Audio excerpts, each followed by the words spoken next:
Hello, బాగున్నారండి? ఇదిగోండి, మనం పొద్దున్నే టిఫిన్కి చట్నీ చేసుకుంటున్నాం. పల్లీలు కొబ్బరి చట్నీ. ముందుకంటనే పచ్చిమిర్చి వేపుకున్నాము, మిక్సీలో వేసుకున్నాము.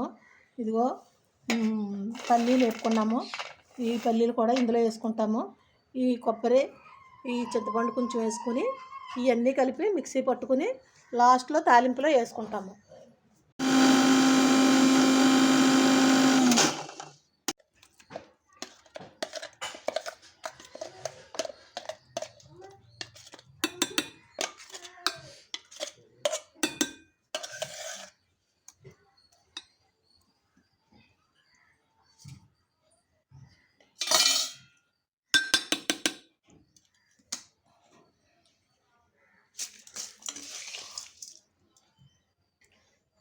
ఈ పల్లీలు కొబ్బరి చట్నీలో తాలింపు వేసుకుంటున్నాము. ఎంతో కమ్మగా ఉండే పల్లీలు కొబ్బరి చట్నీ రెడీ.